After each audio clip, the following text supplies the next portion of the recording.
तो दोस्तों नमस्कार, कैसे हैं आप सभी। आशा करता हूं ठीक ही होंगे। जैसा कि आप सभी को पता है कि ग्राम कुमरोल के आसपास के जो 3 गांव हैं, बमरोला, कुमरोल और विजयपुरा, यहां पर एक दहशत का माहौल आया था। वहां पर खास तौर से बात आई थी सामने की तेंदुआ या लकड़बग्गा। तो श्रीमान जी नमस्कार पहले तो आपको और आपकी पूरी टीम को, जो कि मैंने सुनने में आया है कि ग्राम कुमरोल में अभी तेंदुआ या लकड़बग्गे की जो उपस्थिति समझ में आ रही है और ग्रामीणों में दहशत का माहौल है सर, तो इसके बारे में आप क्या कहना चाहेंगे सर? आप लोगों समस्त ग्रामवासियों को, यहाँ निवासियों को बहुत बहुत नमस्कार। जैसा कि हम लोगों को 2 दिन पहले सूचना मिली है जी, यह जंगली जानवर कुछ लोगों को दिखाई दिया है। जी सर। तो जैसे हम लोगों को सूचना मिली तो हमारा समस्त स्टाफ जी, 7 दिन सघन काफ़ी खोजबीन की। जी सर। लेकिन कोई जानवर दिखाई नहीं दिया।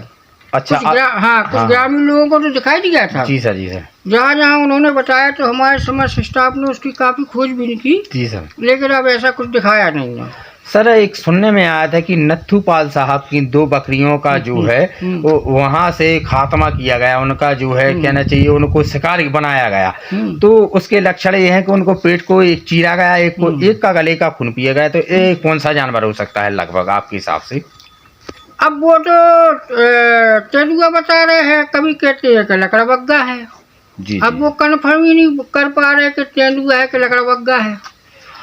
सर, जैसे कि हम आपसे एक बात पूछना चाहते हैं कि ग्रामीण यहाँ पर दहशत में हैं और मान लीजिए यदि कोई रात को किसी घर में यदि फंस जाता है वो, तो इसके लिए इंतजाम के लिए कोई नंबर वगैरह आप प्रेषित करना चाहेंगे क्या? ना हमारा नंबर है जी, हमारे माननीय डीबो साहब मुख्यालय ललितपुर के भी हैं। जी सर। रेंज कार्यालय गोना के भी हैं जी, और स्टाफ के भी हैं। जी, जी, जी। ऐसी अगर कोई वारदात होती है जी सर। तो हम लोग तो 24 घंटे उपस्थित हैं।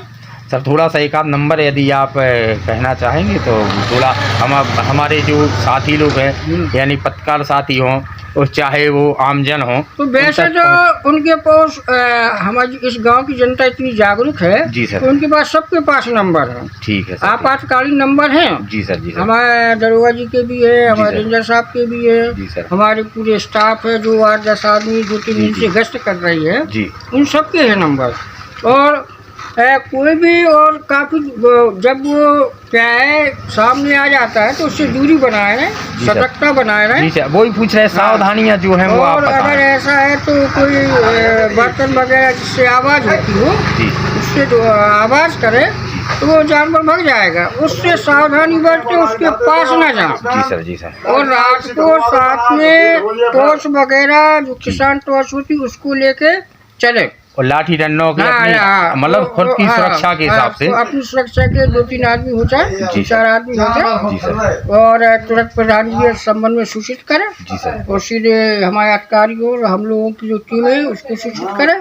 जी सर। और अपनी सावधानी बरतें। जी सर। जहाँ तक वो अकेला ना जाए। बिल्कुल सर। और समय समय विभाग को सूचित करे और सतर्क रह जाए। बिल्कुल, उसको मारे नहीं। बिल्कुल उसके साथ कोई अपराधी वो नुकसान वाला काम नहीं करे, क्योंकि वो तो जंगली जानवर है। बिल्कुल सर। वो और जो प्रकृति की श्रृंखला है उसके हिसाब से सभी जीवों को अधिकार है, हक है अपना जीने का, इसलिए उन्हें नुकसान ना पहुंचे। अपना वो अगर अब सब गांव के बगल में बसे है, जंगल है, तो वो भी अपना शिकार के लिए चलते फिरते रहते हैं, घूमते रहते हैं। जी सर, जी सर। है वो तो अपना घूम के फिर रहे हैं, निकल जाते, कहीं यहाँ से निकलते वहीं से निकलते हैं। अब था जंगली एरिया, अब आदमियों ने अपना आवास बना लिया है। बिल्कुल सर। है तो यही है, अनुरोध है। जी सर, क्या सतर्कता बरते। और हमारे बीच में हमारे ग्राम प्रधान महोदय सम्मानीय श्री पुष्पेंद्र पटेल साहब भी आ चुके हैं। और इन सब के निर्देशन में जो है हमारे वन रक्षक महोदय ने जो सावधानियां बरती कि अपने लाठी डंडों के साथ खेतों पर जाएं और अपनी सुरक्षा ही सब सर्वोत्तम सुरक्षा है। और दोस्तों, तो इसी के साथ अब हम विदा लेते हैं और हो सकता है गांव में हम सभी अगर जाते हैं, वन रक्षक महोदय लगातार गश्त पर टीम मौजूद है। दोस्तों, आप सहयोग बनाए रखिए, सहयोग करें।